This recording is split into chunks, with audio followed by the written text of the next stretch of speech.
ჩვენ კი ვაგრძელებთ. დამეთანხმებით, რომ ქრისტეს შობა სიყვარული, სინათლისა და იმედის დღესასწაულია. დღეს ამ დიდი სულიერი მნიშვნელობის თემაზე სასაუბროთ ბორჯომისა და ბაკურიანის ეპარქიის მოძღვარს დეკანოს იოანე ხეცურიანს ვესტუმრეთ ტაძარში და კიდევ ერთხელ სწორედ მასთან ერთად შევეცდებით ჩვენ რომ გავიაზროთ შობის ჭეშმარიტების აზრი, მისი მნიშვნელობა ადამიანისთვის და სულიერი გზავნილი, რომელიც ამ დღესასწაულს თითოეულ ჩვენგანამდე მოაქვს. დილა მშვიდობისა, მამა იოანე, მოგესალმებით. დილა მშვიდობისა. პირველ რიგში და გილოცავთ შობის ბრწყინვალე დღესასწაულს. ასევე გილოცავთ, ულოცავთ მთელ საქართველოს, დიდება მაღალთაშინა ღმერთსა, ქვეყანასა ზედა მშვიდობა და კაცთა შორის სათნოება. ამინ. მამა იოანე, მოდით დავიწყოთ დღევანდელი დღის ერთგვარი ექსკურსით. რა მნიშვნელობისაა ის კიდევ ერთხელ რომ შეგვახსენოთ და რატომ არის რომ კაცობრიობის ისტორიაში დღევანდელი დღე ახლის და ყველაზე მნიშვნელოვანი საწყისი გახდა. დიდხანს ელოდა კაცობრიობა იმ დღეს, როდესაც უფალი დედამიწას მოევლინებოდა. ელოდა იმ იმედით, როდესაც ადამიანი მისი ცოდვის გამო დაისაჯა, სამოთხიდან განდევნილი იქნა და უფალმა იმედად აღუთქვა სიტყვები მე მოგივლენთ მხსნელს. დღეს უფალი დაიბადა არა სასახლეში, არამედ ბაგაში, რაც ნიშანია იმისა, რომ ყველა თავმდაბალი ადამიანის გულში, ვისაც ბაგასავით უბრალო აქვს გული, აუცილებლად დაიბადება უფალი ჩვენ იესო ქრისტე, რომელიც იქნება განახლება, იქნება სიხარულის, სიყვარულის საწყისი დედამიწაზე და თითოეულ ჩვენთაგანს ერთმანეთში მოგცემს პატიებას, მოგცემს მზრუნველობას და მოგცემს იმ შინაგან სიხარულს, რომელიც არსად არ იყიდება, ეს არის სულიერი სიხარული, რა დროსაც ბედნიერება იშვება და იბადება ადამიანში. მამა იოანე, სულიერი სიხარული აღნიშნეთ. როგორი უნდა იყოს თითოეული ქრისტიანის, თითოეული მართლმადიდებლის სულიერი მდგომარეობა დღევანდელ დღეს და ასევე რას ეტყვით იმ ადამიანებს, რომლებსაც დაკარგული აქვთ სიხარულის, იმედის,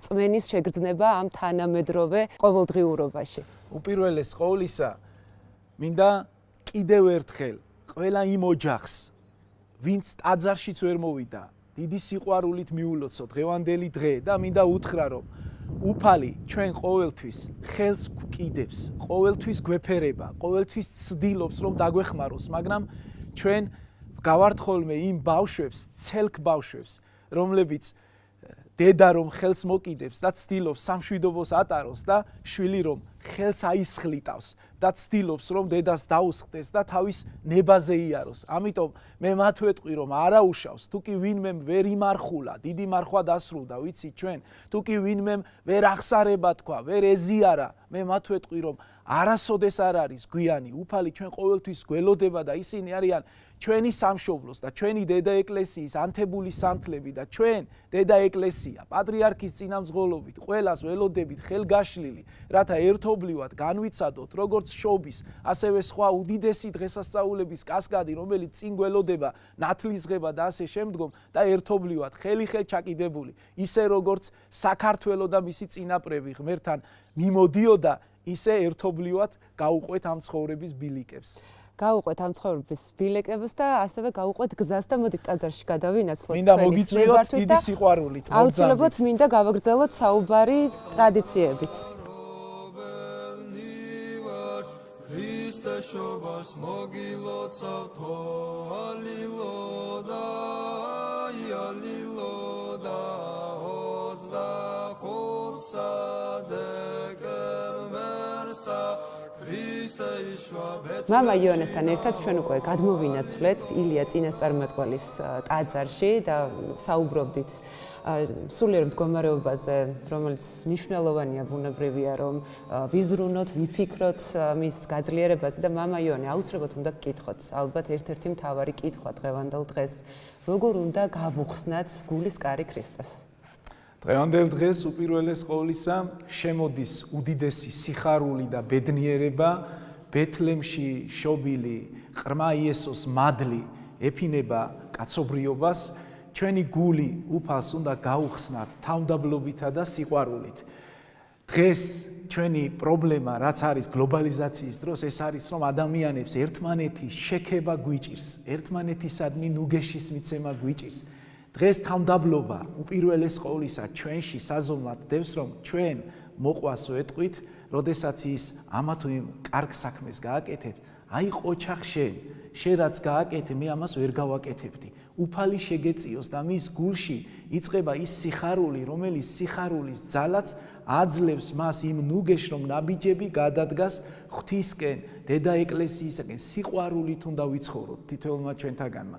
რა არის სიყვარული? სიყვარული ის კი არ არის, რომ კითხვა დაესვას ესეთი, რომ მე რა მინდა. სიყვარული არის, როდესაც მოყვასის მიმართ გახარ და სვამ კითხვას რა გინდა.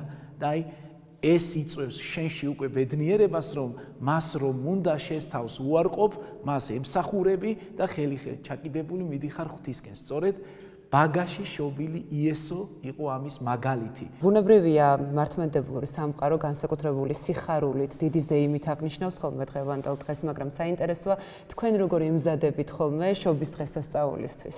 როგორ მემზადებით შობის დღესასწაულისთვის? ესე იგი, უპირველეს ყოვლისა გეტყვით, რომ ეს არის ქართულ ოჯახებში, თითოეული ჩვენთაგანის ოჯახებში კიდევ ვიმეორებ, რომ თუ კი ვინმეს ოჯახი ესე არ ემზადებოდა, არაუშავს, მე მღვდელი ვარ და გეტყვით, რომ წლების წინ ჩემი ოჯახიც ვერ ემზადებოდა ესე. მომზადება როგორ? მარხვის ბოლო პერიოდია, ფუსფუსი ოჯახში, ხდება მზადება სადღესასწაულო ტრაპეზისთვის, მაგრამ არ არის განკარვებული ის გრძნობა, რომელსაც ქვია სინანული და მზადება აღსარებისთვის, მზადება ღამის 12 საათზე, რომ სადღესასწაულო ზარებს შევეგებოთ ეკლესიაში ქრისტეს შობის დღესასწაულის ზარებს, შემდგომ წირვას დავესწროთ, ვეზიაროთ და ეს სულით გამოკვებილი ბედნიერებით სავსე დავბრუნდეთ ოჯახებში და შემდგომ ჩვენს შვილებთან, ჩვენს ოჯახის წევრებთან ერთად სიხარულით განვაგრძოთ ამ დღესასწაულის აღნიშვნა. და ქრისტეშობის დღესასწაულს არაერთი ტრადიცია უკავშირდება.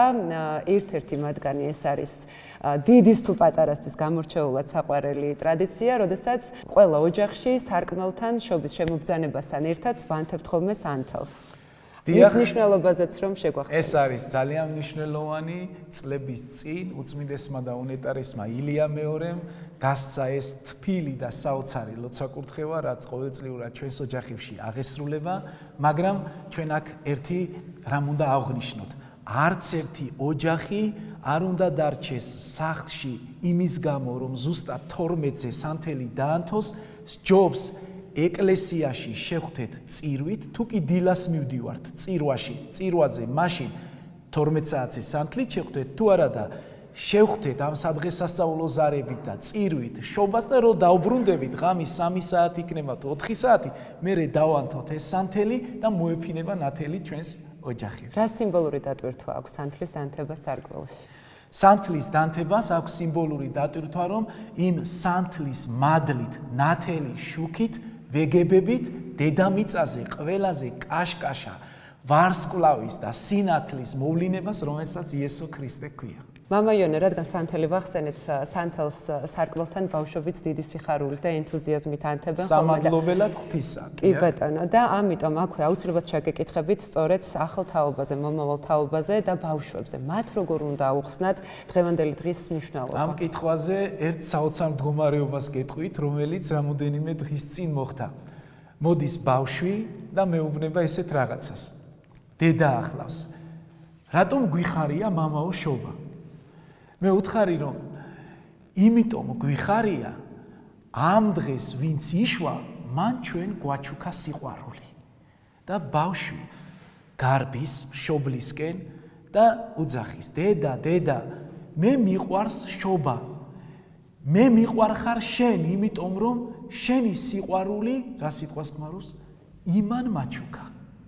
უფალზე ამბობს ამას, რომ სიყვარული მაჩუქა იმან, შენი დედა ეუბნება, ანუ ჩვენ ბავშვებს უნდა აუხსნათ და განუმარტოთ, რომ სარწმუნოება არის სიყვარული და ახლის საწყისი და სწორედ ეს დედამიწაზე დაიწყო იესო ქრისტეს შობით და შეგვეწიოს ამ დღესასწაულის მადლი.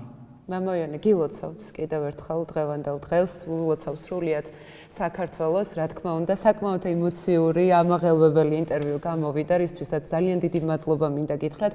ვიცით, რომ ღამენათევი ხართ, საკმაოდ დატვირთული პერიოდია ეს თქვენთვის, მაგრამ მადლობა იმისთვის, რომ გამონახეთ ჩვენთვის. ხორცი დაღლილია, მაგრამ სულია განახლებული.